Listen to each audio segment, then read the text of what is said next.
తెలంగాణ రాష్ట్ర మున్నూరు కాపు కుల బాంధవ్యులకు 33 జిల్లా అధ్యక్షులకు, కమిటీ సభ్యులకు, రాష్ట్ర కమిటీ సభ్యులు, మండల అధ్యక్ష, గ్రామ అధ్యక్ష కమిటీ సభ్యులందరికీ, నియోజకవర్గ కోఆర్డినేటర్లందరికీ, కుల బాంధవ్యులందరికీ నా హృదయపూర్వక నమస్కారాలు తెలియజేస్తున్నాను. ముఖ్యంగా ఈరోజు మనకు స్థానిక ఎన్నికలు మొట్టమొదటిగా రావడం జరిగింది. మనకు ఏదైతే అసెంబ్లీ పార్లమెంట్ ఎన్నికల్లో 20 మంది 3 పార్టీల నుంచి పోటీ చేసిన 4 సభ్యులు మన కమ్యూనిటీ, మన కులం అందరూ గెలవడం జరిగింది.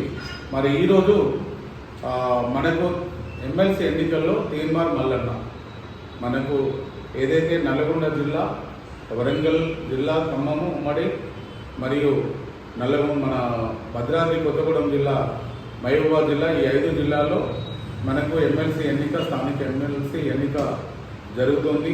కాబట్టి మనము పార్టీలకు అతీతంగా మనము మున్నూరు కాపు సంఘం తెలంగాణ రాష్ట్రం నుంచి మనము ఎవరు ఏ పార్టీలో నిలుస్తున్నా మనం తప్పకుండా మనము సపోర్ట్ చేయాల్సిన అవసరం ఉంది. పట్టభద్రుల మరి స్థానిక మన ఎమ్మెల్సీ కాబట్టి తప్పకుండా మనము తీర్మార్ మల్లన్న గారికి ప్రతి ఒక్కరు కూడా మనకు ఓటేసి గెలిపించడం కోసం ప్రతి ఒక్కరూ కృషి చేయాలని కోరుచు, మనము 2 దశాబ్దాల పోరాటము తర్వాత మున్నూరు కాపు ఫైనాన్స్ కార్పొరేషన్ రాష్ట్ర ప్రభుత్వము, కాంగ్రెస్ పార్టీ, గౌరవ ముఖ్యమంత్రి యనమల రేవంత్ రెడ్డి గారు, బీసీ శాఖ మంత్రివర్యులు పొన్నం ప్రభాకర్ గౌడ్ గారు, ఐటీ శాఖ మంత్రివర్యులు దుద్దిల శ్రీధర్బాబు గారు, మేనిఫెస్టో కమిటీ మరియు మున్నూరు కాపు ముద్దుబిడ్డ వేమవాడ శాసనసభ్యులు ప్రభుత్వ వైపు ఆది శ్రీనివాస్ గారు, దేవాదాయ శాఖ మంత్రివర్యులు కొండ సురేఖ గారు మరియు రాష్ట్ర మంత్రివర్యులందరూ సీతక్క గారు, పొంగులేటి శ్రీనివాస్ రెడ్డి గారు, ఉత్తమ్ కుమార్ రెడ్డి గారు, డిప్యూటీ సీఎం బట్టి విక్రమార్క గారు, కుమార్ నాగేశ్వరరావు గారు, రాష్ట్ర ప్రభుత్వంలో ఉన్న మన అందరికీ, మన రాష్ట్ర మంత్రివర్యులందరికీ, రాష్ట్ర ప్రభుత్వంలో కేబినెట్లో ఉన్న అందరూ మున్నూరు కాపు ఫైనాన్స్ కార్పొరేషన్ ఇవ్వాలని వారు మేనిఫెస్టోలో పెట్టిన ప్రకారంగా తీర్మానం చేసి మనకు ప్రకటించినందుకు వారందరికీ నా హృదయపూర్వక నమస్కారాలు. మున్నూరు కాపు సంఘం తెలంగాణ రాష్ట్ర కమిటీ తరఫున నేను అందరికీ కూడా నమస్కారాలు తెలియజేస్తున్నాను.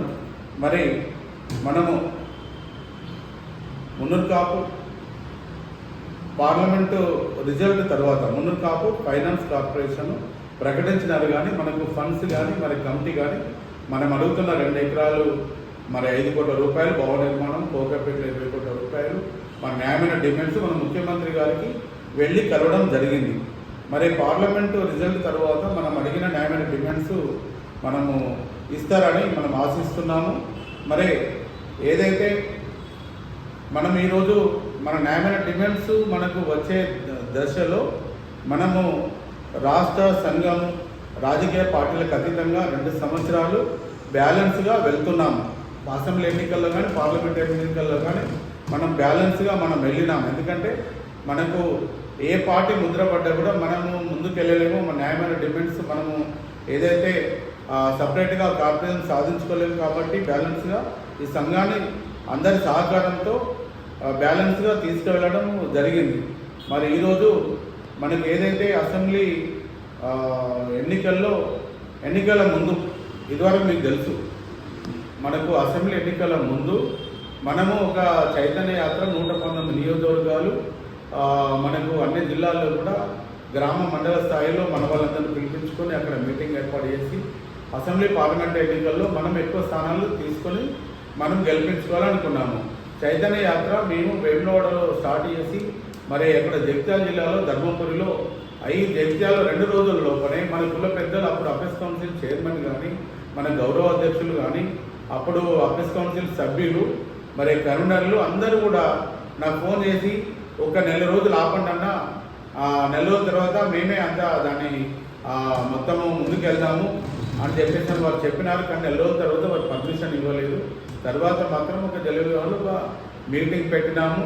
ఆడికైనా కూడా కనీసము మేనిఫెస్టోలో కార్పొరేషన్ పెట్టమని అప్పుడు బీఆర్ఎస్ పార్టీలో ఉన్న మన ప్రజాప్రతినిధులందరూ 9 మంది ఎమ్మెల్యేలు, మరి రాజ్యసభ సభ్యులు, మరి ఇంకా చైర్మన్లు, మరి మంత్రులు, మంత్రివర్యులు అప్పుడు అందరినీ కూడా మనం విన్నవించుకున్నాము. కానీ వారు మరి అడిగినారు కానీ వారు పెట్టలేకపోయినారు. మరి కాంగ్రెస్ పార్టీ అధికారంలో రావడం కోసం మేనిఫెస్టోలో పెట్టినారు, వారు ఇచ్చినారు.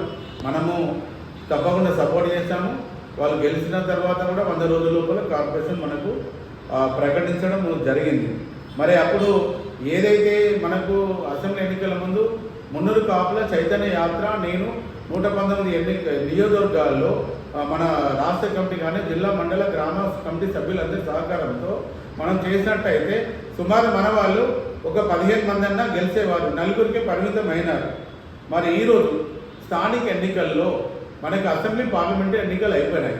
మరి ఈరోజు స్థానిక ఎన్నికలు మనకు జడ్పీటీసీ, ఎంపీటీసీ, మనకు sarpanch, ward member, councillor, corporator ఈ ఎన్నికలు మనకు రాబోతున్నాయి కాబట్టి ప్రతి జిల్లా కేంద్రంలో ప్రతి మండల కేంద్రంలో ఒక మనం చైతన్య యాత్ర మీటింగ్ ఏర్పాటు చేసి నేను 550 మండలాలు సుమారు 12,000 గ్రామ సంఘాల అధ్యక్షులు అందరినీ కలిసి రేపు స్థానిక ఎన్నికల్లో మనము బలోపేతం కావాలి, మన అభ్యర్థులందరినీ గెలిపించుకోవాలి, ఎక్కువ మహిళలను మరి యువకులను కూడా రాజకీయాలకు తీసుకురావాలనే ఉద్దేశంగా నేను ఈ భద్రాచలంలో మనం ఈ చైతన్య యాత్ర ప్రారంభం చేశాము. 20 మండలాలు పూర్తి చేశాము.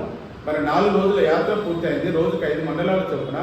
మరి ఈరోజు మనకు ఏమని మనకు మళ్ళీ ఈ అందరం కూడా ఈరోజు ఒక బలమైపోయి మనం ఒక శక్తిగా మనం ఎదిగి రేపు పొద్దున వచ్చే ఎన్నికల్లో ఎక్కువ శాతం ఉన్నట్టయితే మనకు వచ్చే ఎన్నికల్లో కనీసమన్నా అసెంబ్లీలో కానీ మళ్ళీ పార్లమెంట్లో ఎక్కువ సీట్లు సాధించుకొని మనము మళ్ళీ తర్వాత రాజ్యాధికారంలో ముందుకు రావడానికి ఒక అవకాశం ఉంటుందని నా ప్రయత్నం. నేను అందరి రాష్ట్ర కమిటీ కానీ జిల్లా మండల అధ్యక్ష కమిటీ సభ్యుల సహకారం అందరూ తీర్మానంతో నేను ముందుకెళ్తున్న తరుణంలో మళ్ళీ ఈరోజు ఈ చైతన్య యాత్రను ఆపాలి అని కొంతమంది కుట్ర చేస్తున్నారు. మీ అందరికీ తెలుసు. మళ్ళీ ఈ గ్రామ స్థాయిలో మళ్ళీ మనం బలమైతే మరి వాళ్ళకి ఏమవుతుందో నాకు అర్థమవుతలేదు. కానీ ఆ రోజు మనం చైతన్య యాత్ర అసెంబ్లీ కాన్స్టిట్యున్సీలో చేద్దామంటే ఆపినారు. మరి మనం ఈరోజు భద్రాచలంలో రామయ్య పాదాల చెంత, సీతమ్మ వారి పాదాల చెంత, మన ఇంటి ఆడబిడ్డ సీతమ్మ తల్లి దర్శనం చేసుకొని పాదాల చెంత మనం ఆడికెళ్ళి యాత్ర స్టార్ట్ అయింది. అందరూ బ్రహ్మాండంగా అందరూ కూడా చైతన్యవంతం అవుతున్నారు. మరి ఈరోజు మన యాత్ర ఆపనీకోటి పెద్ద ప్రయత్నం అనేది మరి చేయడం జరుగుతుంది. మరి ఇదివరకు మీకు తెలుసు. మరి అప్పుడు ఎవరు ఆపినారు, మళ్ళీ ఇప్పుడు ఎవరు ఆపుతారని అనుకుంటున్నారు.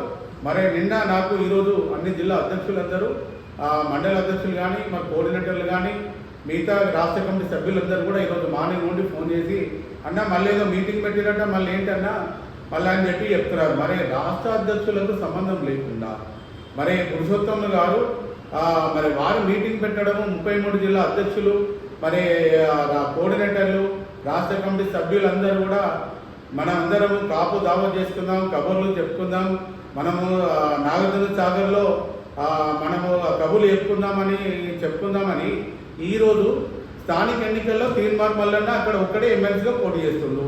మనందరం పోయి ఆ 5-6 జిల్లాల్లో గట్టిగా ప్రయత్నం చేసి మనవాడిని ఒక్కరినన్నా ఆ మండలిలో ఆ ఎమ్మెల్సీగా పంపిస్తే మన కులానికి మాట్లాడే వాళ్ళని ఎవరైనా ఒకరు ఉంటారు. మరి ఉన్నవారు మనకి ఈరోజు బీఆర్ఎస్ పార్టీలోనే గంగుల కమలాకరణ గారు మాజీ మంత్రివారి ఉన్నారు. మరి దానం రాజేందర్ గారు మన పార్లమెంట్ ఎన్నికల్లో పోటీ చేస్తారు. దానిలో పార్లమెంట్ ఎంపీకి గెలిచినట్టయితే మనకు ఉండేది ఎవరు ఉంటారు? ఆది శ్రీనివాస్ గారు ఒకరు ఉంటారు, కొండ సురేఖ మన రాష్ట్ర మంత్రివర్యులు వారు ఉంటారు. మరి మన వాళ్ళు మండలిలో కూడా ఒకరు పట్టభద్రుల ఎమ్మెల్సీ నుండి ఎన్నికయ్యే ముందు ఇవన్నీ కుట్రలు కుతంత్రాలు ఎందుకు చేస్తున్నారు పురుషోత్తమన్న గారు? మీరు సమాధానం చెప్పండి. ఈరోజు మన తెలంగాణ ఉన్న మున్నూరు కాపులందరూ సమాధానం చెప్పాలి. ఈరోజు మీరు ఆదే పెట్టుడు అక్కడ భద్రాచలంలో పెట్టండి, వరంగల్లో పెట్టండి, ఖమ్మంలో పెట్టండి, అక్కడ పెట్టి దావత్ పెట్టండి. మనందరం బలంగా ఉన్నాము, తీర్మానం వల్ల గెలిపించుకుందామని మీరు అక్కడ మాట్లాడండి. మళ్ళీ ఎందుకు మళ్ళీ ఈ చైతన్య యాత్రను ఆపాలని? మరి మనవుడు ఉన్నాడు, ఒక్కడే పోటీ చేస్తుండు. ఆయన ఓడించడానికి ఎందుకు ఈ కుట్రలు కుతంత్రాలు అన్నగారు? మీరే డైరెక్ట్గా రాజకీయంలో ఒక ఎమ్మెల్యేగా పోటీ చేయండి, ఒక ఎంపీగా వేయండి, ఒక ఎమ్మెల్సీగా వేయండి. మేమందరం కలిసి గెలిపించుకుంటాము. గత 20 సంవత్సరాల నుంచి కూడా ఎప్పుడు కూడా నా వెంబడి పడి కులాన్ని ముందుకు వెళ్లకుండా ఈ అడ్డుకునే ప్రయత్నాలు ఎందుకు చేస్తున్నారు? ఎవరి కోసం? ఎన్నో లక్షల మంది ఈరోజు మనకు మున్నూరు కాపు ఫైనాన్స్ కార్పొరేషన్ వచ్చింది. దానికి ఫండ్స్ 2,000 కోట్ల రూపాయలు తెచ్చుకోవాలి. 2 ఎకరాల భూమి మనం అడిగిన వెంటనే మన బీసీ శాఖ మంత్రివర్యులు మన ఆది శ్రీనివాస్ గారు, ప్రభుత్వ వీపు గారు రాష్ట్ర ముఖ్యమంత్రికి ఒక లెటర్ రాస్తే ఆ జీవో కూడా మనకు వస్తుంది. మనకి ఇప్పుడు ఈ పార్లమెంట్ ఎన్నికల తర్వాత ప్రతి జిల్లా కేంద్రంలో 2 ఎకరాల భూమి ఇస్తారు. మనకు నిర్మాణం కోసం వాళ్ళు ఫండ్ ఇస్తారు. కార్పొరేషన్ కోసం కమిటీ. మనకు ఈ ఫండ్ ఇచ్చే టైంలో మళ్ళీ నువ్వు మీటింగ్ పెట్టి మళ్ళీ బీఆర్ఎస్ పార్టీ ఈ కులానికి ముద్ర ఎందుకు వేస్తావన్నా? పార్టీలకు అతీతంగా ఈ 2 సంవత్సరాల నుంచి నేను ఈ బీఆర్ఎస్ పార్టీకి రిజైన్ చేసి నేను ఒకే కులం ఒకే సంఘం అధ్యక్షుడిగా ఊరు వాడ గ్రామము అందరి దగ్గర తిరిగి అప్పుడు మన శ్రీధర్బాబు గారికి బదిలాడి ఆ రోజు అసెంబ్లీలో మాట్లాడిపించుకున్నాం. మీరంటే మున్నూరు కాపుల గురించి మాట్లాడండి సార్, మీరు మాకు అన్యాయం జరుగుతుంది, మా కులాన్ని ఎవరు పట్టించుకోలేరు, మా వాళ్ళు 20 మంది ఉన్నా కూడా పట్టించుకోలేదు, మీరంటే మాట్లాడండి అంటే శ్రీధర్బాబు గారు ఆ రోజు అసెంబ్లీలో మాట్లాడినారు. దాని తర్వాత వారు మేనిఫెస్టోలు పెట్టినారు. దానికి బీసీ శాఖ మంత్రివర్యులు పొన్నం ప్రభాకర్ గౌడ్ గారు, ఆర్ శ్రీనివాస్ గారు, కొండ సురేఖ గారు, సీతక్క గారు ఇంకా అందరూ కూడా మనకందరూ సపోర్ట్ చేశారు. ముఖ్యమంత్రి గారు రేవంత్ రెడ్డి గారు మనందరూ సపోర్ట్ చేశాక కార్పొరేషన్ మనకు ఫండ్ కమిటీ మనకి ఈరోజు మన జిల్లాలో 2 ఎకరాల భూమి మనం నిర్మాణం చేసుకొని మళ్ళీ ముందుకు వెళ్తున్న దశలో మీరు సపరేట్గా మీటింగ్ పెట్టుకొని సపరేట్గా దావా తెచ్చి కబుర్లు చెప్పుకుందాం, ఇవన్నీ చేసుకుందాం. ఆ కబుర్లు లేదు అక్కడ వరంగల్ జిల్లాలో చెప్పుకుందాం, అక్కడ ఖమ్మంలో చెప్పుకుందాం, అక్కడ భద్రాద్రి కొత్తగూడలో చెప్పుకుందాం, నల్లగొండలో చెప్పుకుందాం. అక్కడెక్కడ మారుమూల గ్రామంలో అక్కడ గజవలో పెట్టడం ఏందన్నా? నాకు అర్థం కాదు. కులం ముందుకెళ్ళాలా వద్దా? మరి అసలు ఏంటి నువ్వు చేస్తున్న పరిస్థితి? నీకు అభ్యర్థి కౌన్సిల్ కన్వీనర్గా బాలకృష్ణరావు గారిని గౌరవంగా నీకు అప్పచెప్పినారు. మరి మేమందరం కూడా ఆమోదించినాం, జిల్లా అధ్యక్షులందరము. మరి నువ్వు మన ఏదైతే కోకపేటలో 150 కోట్ల టవర్ బిల్డింగ్ కమిటీ చైర్మన్గా కన్స్ట్రక్షన్ కమిటీ చైర్మన్ కూడా నీకు అవకాశం ఇచ్చినాము. నీకు ఇచ్చినాక 6 నెలలు ఒట్టిగా ఆ సెట్ రూమ్ కట్టడానికే నీ జీవితం సరిపోయింది. మరి 5 కోట్ల రూపాయలు కూడా నువ్వు తీసుకోలే. గవర్నమెంట్ 5 కోట్ల రూపాయలు ఇస్తున్నారు. మరి గంగుల కమలాకర్ అన్నారు గారు ఆ సీఎం ఫండ్ నుంచి 10 కోట్లు ఇప్పిస్తున్నారు. ఆ 10 కోట్లు ఎక్కడ పోయినాయి? ఈ 5 కోట్లు ఎందుకు తీసుకోలేదు? మరి ఆ రోజు టూరిజం ప్లాజాలో మంచి బిల్డింగ్ ప్లాన్స్ ఏర్పాటు చేసి 4 రోజులు 3 నెలలు కష్టపడి దాన్ని టూరిజం ప్లాజాలో దాన్ని లాంచ్ చేసి బాధ్యత మీకు అప్పగించడం. మరి 10 కోట్ల రూపాయలు అందరూ రాసినారు మన గౌరవ అధ్యక్షులు రవిచంద్ర గారి ఆధ్వర్యంలో. మరి ఆ 10 కోట్ల రూపాయలు తీసుకున్నారా? మరి 10 కోట్లు సీఎం ఫండ్ ఎందుకు తీసుకోలే? మరి ఆ రాష్ట్ర ప్రభుత్వము బీఆర్ఎస్ పార్టీ రాష్ట్ర ప్రభుత్వం 5 కోట్లు ఎందుకు తీసుకోలే? మరి ఏమి ఇప్పటి వరకు కూడా ఆ వేసిన ఎక్కడ భూమి పూజ చేసి ఎక్కడ దొంగలు వేసినామో అక్కడనే ఉంది. అది చెరువులాగా అయింది. ఒక్కసారి పోయి చూసుకో. నువ్వు కన్స్ట్రక్షన్ కమిటీ చైర్మన్గా ఉన్నావు. మరి గా పని చేసుకోక మళ్ళీ ఎందుకు బీఆర్ఎస్ ఆ ముద్ర మాకు ఈ కుల సంఘానికి ఎందుకు వేస్తామన్నా? ఈ రోజు మున్నూరు కాపు సంఘం తెలంగాణ రాష్ట్రంలో కుల బాంధవులందరూ 60 లక్షల మంది పార్టీలకు అతీతంగా ఎవరు నిలుస్తున్నా గెలిపించడం కోసం అందరూ ప్రయత్నం చేస్తున్నాము. మన వాళ్ళని ఎక్కువ మందిని తెలంగాణలో రేపు అసెంబ్లీలో కానీ పార్లమెంట్లో ఉంచాలనుకున్నాము. దానిలో మనం ఫెయిల్ అయిపోయినాము. మరి తర్వాత ఈ వచ్చే స్థానిక ఎన్నికలన్నా మన వాళ్ళని గెలిపించుకోవడానికి నా చిన్న ప్రయత్నము 20 సంవత్సరాల నా కోరిక, చిరవాంజ కోరిక. ఎందుకంటే ప్రతి గ్రామంలో ప్రతి ఒక్క మున్నూరు కాపులందరినీ మనం బలం చేసినట్టయితే రేపు పొద్దున స్థానిక ఎన్నికల్లో మన వాళ్ళు అక్కడ డెవలప్ అవుతారు. అక్కడ ఏదైతే విద్యాపరంగా మనకి ఏదైతే నిరుద్యోగ పరంగా అందరికీ కూడా మంచి జరుగుతుంది. మన వాళ్ళు ఉన్నత స్థానానికి ఎదగడానికి కోసం నా ప్రయత్నం చేస్తున్నాను. నేను కూడా ఒక ఎమ్మెల్యేగా పోటీ చేస్తాను. టీఆర్ఎస్ పార్టీలో ఎమ్మెల్సీ రాజ్యసభ కూడా నాకు ఇస్తా అంటే వదిలేస్తానన్నా. పురుషోత్తం అన్నా ఇప్పటికైనా నువ్వు తెలుసుకో. ఇప్పటికైనా ఎమ్మెల్యే టికెట్ ఇస్తా అంటే వేనాడలో పోటీ చేయలే. నేను మానవత్వం మంచితనం ఉండండి. నేను ఆదిశ్రీనివాస్ మీద పోటీ చేయనన్నా. నువ్వు మన మంత్రి గారు మన కమలాకర్ గారు రవిచంద్ర గారు మరి అడిగినారు. మరి అడగండి ఒకసారి. అయితే నేను ఇదివరకు కూడా మన వాళ్ళని ఎందుకు నేను బయటికి మాట్లాడవద్దు నేనని చెప్పేసి నా పని నేను చేసుకుంటూ పోతే నువ్వు ఎందుకు కుల సంఘంలో అందరు రండి, కబుర్లు చెప్పుకుందాం, దావా చేసుకుందాం అన్నా. మీరు కూడా చైతన్య యాత్రలో నాతో పాల్గొను. నీకు చేతన అయితే ఇంక అందరిని తీసుకొని రా. వచ్చి మన కుల సంఘంలో కొన్ని జిల్లాలు దత్తత తీసుకో. ఎన్ని జిల్లాల్లో గ్రామ స్థాయిలో ఎన్నికలు గెలిపిస్తావో గెలిపి నువ్వు అప్పుడు మాజీ కన్వీనర్గా ఉన్నావు. 20 సంవత్సరాలు కులం పనిచేస్తున్నావు, మార్కెట్ చైర్మన్ అయినావు. మళ్ళీ కులం కోసం పనిచేస్తాను నా దగ్గరకు వచ్చినావు, మహాసభ ఏర్పాటు చేసుకున్నావు. మళ్ళీ కన్వీనర్గా ఒకే కులం ఒకే సంఘం కన్వీనర్ అయినావు. మళ్ళీ అయినాక అభ్యర్థి కౌన్సిల్ అన్నావు, కన్వీనర్ అన్నావు. మళ్ళీ నీకు ఎన్ని పదవులు అన్నా? అన్ని పదవులు మేము ఇచ్చుకుంటూ వస్తున్నాం కదా. ఈ కులానికి బీఆర్ఎస్ రంగు వేయకు. నేను ఎవరం కూడా ఏ కులం రంగు వద్దు. మన కులంలో ఉన్న అన్ని పార్టీలలో మన వాళ్ళు ఉన్నారు. అందరికీ మనం రాజకీయాల్లో సపోర్ట్ చేసి ఎవరు ఈ గవర్నమెంట్ ఉంటే ఆ గవర్నమెంట్ ద్వారా మన కమ్యూనిటీని మంచి బాగు చేసుకోవడం, ముందుకు తీసుకెళ్ళడం కోసం ఫండ్స్ తెచ్చుకొని మనం ఆ ప్రయత్నం చేయడం కోసం మనం పనిచేద్దాం. కానీ దయచేసి పురుషోత్తమన్న గారు మీకు 2 చేతులు పెట్టి దండం పెట్టి చెప్తున్నాడు, కులానికి మాత్రం ఇంకా అన్యాయం చేయకు, నీ కుట్ర కుతంత్రాలు వద్దు. అందరికీ అన్ని కుటుంబాలు ఈ రోజు ఎంతో మంది పేదరికంలో ఉన్నారు. నేను ఏజెన్సీ ప్రాంతంలో తిరుగుతున్న ఒక్కొక్కరు గుడిసెలో, ఒక్కొక్కరు ఆ తిండి లేక తిప్పలేక ఈ రోజు ఉన్నారు. గటువండుల కోసం పని అయ్యి, కానీ నువ్వు రాజకీయంలో ఉండాలంటే రాజకీయంలో ఉండు, లేకపోతే కుల సంఘంలో రావాలంటే నాతో పాటుగా వచ్చి తిరుగు. రేపు పొద్దున స్థానిక ఎన్నికల్లో కొన్ని జిల్లాలు దత్తత తీసుకో, వాళ్ళందరూ గెలిపేయడం కోసం ప్రయత్నం చేయాలా. ఇక నీకు పోకపెట్టది బిల్డింగ్ 150 కోట్ల టవర్ అయిపోయినాం, దాని నిర్మాణం పూర్తి అయ్యి నీకు అప్పుడు చేస్తున్న పేరు ఉంటుంది. నేను కూడా ఒక నిత్యాన్ని సత్రం కట్టినాను. ఈరోజు అందరు కూడా ఆదర్శంగా ఉన్నాను. అందరు నేను కూడా రాజకీయ జీవితం వదిలేశాను మనం. కాబట్టి దయచేసి అందరం కూడా మనము జిల్లా అధ్యక్షులు, రాష్ట్ర కమిటీ సభ్యులు, మండల అధ్యక్షులు, గ్రామ సంఘ సభ్యులందరూ కూడా ఏదైతే మనం మండలి 550 మండలాల చైతన్య యాత్ర, 12,000 గ్రామ సంఘాల్లో స్థానిక ఎన్నికల్లో మన వాళ్ళు గెలిపించడం కోసం నా ప్రయత్నము, మనందరూ ప్రయత్నం చేస్తున్నాం. దయచేసి దానికోసం ముందుకెళ్ళాలి. మన కార్పొరేషన్ వచ్చింది, దాని ఫండ్స్ తెచ్చుకొని మన బిల్డింగ్స్ బాలబాలిక హాస్టల్ బిల్డింగ్ మన కులంలో విధి విధానాలు ప్రకటించడం, దాన్ని మనందరం దాన్ని ఫుల్ఫిల్ చేసుకొని కమ్యూనిటీ ముందుకు తీసుకెళ్ళడం కోసం ప్రయత్నం చేద్దామని నేను కోరుతున్నాను. మీరందరూ పోయి మళ్ళీ మన బీఆర్ఎస్ రంగు వేసుకుంటే రేపు కాంగ్రెస్ పార్టీలో వీళ్ళందరూ కూడా మళ్ళీ కూడా వీళ్ళందరూ బీఆర్ఎస్కే ఉన్నారని వాళ్ళు అనుకుంటారు. మనకు ఫండ్స్ రావు, మనకు భూములు ఇయ్యరు. అటువంటి పరిస్థితి పురుషోత్తమన్న గారు దయచేసి మీరు ఆ ప్రయత్నం చేయొద్దు. నువ్వు కావాలంటే బీఆర్ఎస్ పార్టీ దావత్ పెట్టుకో. 33 జిల్లాల అధ్యక్షులు, కోఆర్డినేటర్లు అనేది దయచేసి నువ్వు పెట్టకు. నువ్వు దావతి బీఆర్ఎస్ పార్టీ నుంచి దావతి, నువ్వు బీఆర్ఎస్ పార్టీ నుంచి ఏం చేయాలనో చెయ్యి. ఇప్పుడు తిరుమల మల్లన్న కోసం సపోర్ట్ చేయి. మన కాపు బిడ్డ, మనం గెలిపించుకుందాం. ఒక్కడైనా ఎమ్మెల్సీ మనకు మండలిలో ఉండద్దా అన్న? తప్పకుండా అందరం కూడా నేను ప్రతి ఒక్క జిల్లా అధ్యక్షునికి, మన రాష్ట్ర కమిటీ సభ్యులకు, మరి మండల గ్రామ సభ్యులందరూ కూడా దయచేసి విన్నవించేది, మీరందరూ కులం ముందుకు టైంలో ఎటువంటి కుట్రలు కుతంత్రాలకు బలి కావద్దు. మనందరం కూడా ముందుకెళ్లాల్సిన అవసరం ఉంది.